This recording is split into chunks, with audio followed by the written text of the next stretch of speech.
Hi, I'm Mike, PokeTips Mike, and today has been a huge day in the world of Pokemon. So starting things off, we just had a brand new Nintendo Direct, which dropped about a 3-minute long Pokemon Sword and Shield trailer. Then, shortly after that, the Pokemon YouTube channel dropped another trailer, and while there was a lot of information that was in both of these, there was some unique information in each, which makes this just so much stuff. Now for me, as always, I'm most interested in the brand new Pokemon that were revealed, and today we got 2 of those. And on top of that, there were also 2 other things shown in the trailer that might be categorized as new Pokemon. I don't know, I'll let you figure that out once we jump into the breakdown. If you're excited to learn about these brand new Pokemon, make sure you go ahead and give this video a thumbs up right now, and let's jump right into the first Pokemon, Polteageist. Polteageist is categorized as the Black Tea Pokemon. It's a ghost type coming in at 8 feet tall and weighs 0.9 pounds. Its ability is Weak Armor, and if you don't know what Weak Armor does, basically if you get hit by a physical attack, your defense will get lowered and your speed will get raised. On the Pokemon website, they describe Polteageist as black tea with a distinct aroma and flavor.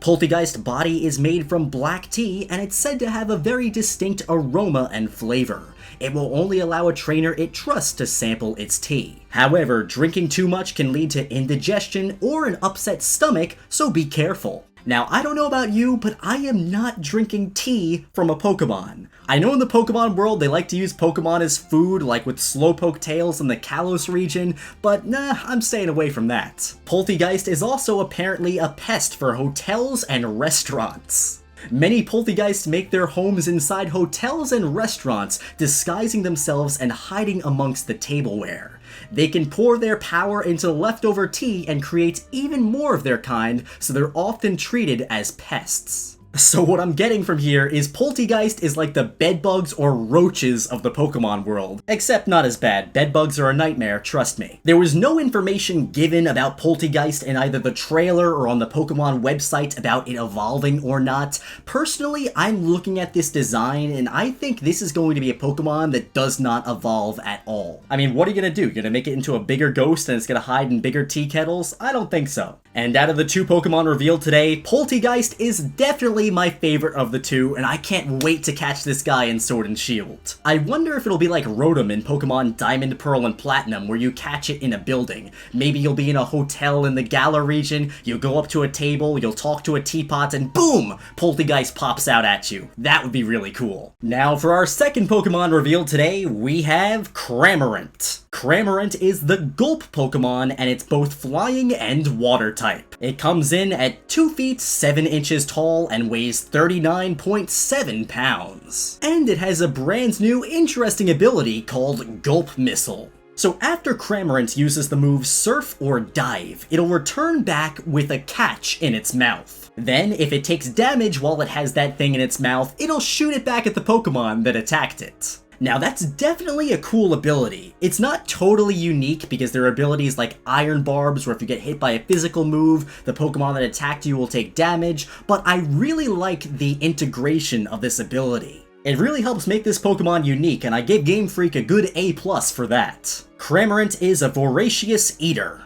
When it comes to food, it will try to swallow anything it could fit in its mouth. Sometimes it will swallow things that aren't its intended prey, spitting them out in a hurry once it realizes its mistake. It never forgets its bond with its trainer. Camorant can be forgetful, but it will never forget a trainer it grows to trust. However, it seems that even trainers will face fierce attacks from their Camorant if they try to steal its food. And we get a nice little funny pose of that thing. Look at that thing on the battlefield, it looks so silly.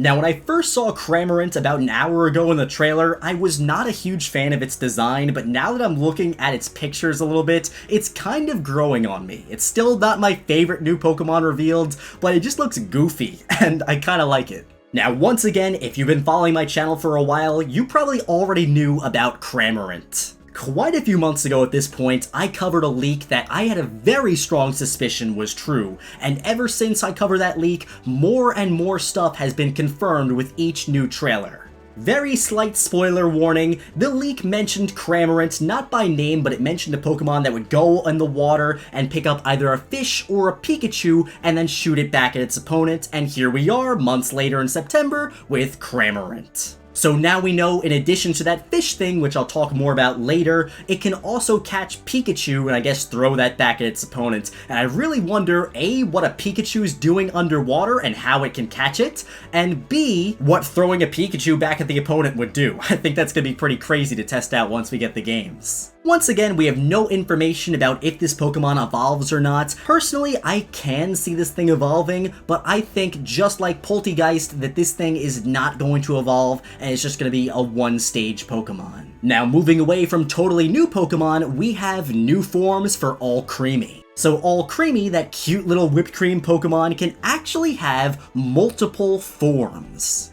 In the Pokemon Sword and Shield trailer that dropped today, we got this shown front and center, showing us this brand new green form of Alcremie that has 4-leaf clovers on its ears. This design makes me think of a McDonald's Shamrock Shake, so I'm assuming this thing is going to be, mint flavored. And if you couldn't tell by that reaction, I'm not a fan of mint flavored whipped cream. I'm assuming the strawberry and the mint form Alcremies are not going to be the only two Alcremies there are now. There's probably going to be a chocolate form, and a vanilla form, and maybe even a marshmallow form. And the more I say this, the more I'm starting to go back on my whole not eating a Pokemon thing. If you could think of any interesting forms and flavors for Alcremie, let me know down in the comments section. And then finally, I want to go back to Camorant for a moment. On the Pokemon website, we see Camorant shooting out that fish out of its mouth, and I don't know about you, but it just seems kind of weird that they would use just a generic fish in the world of Pokemon.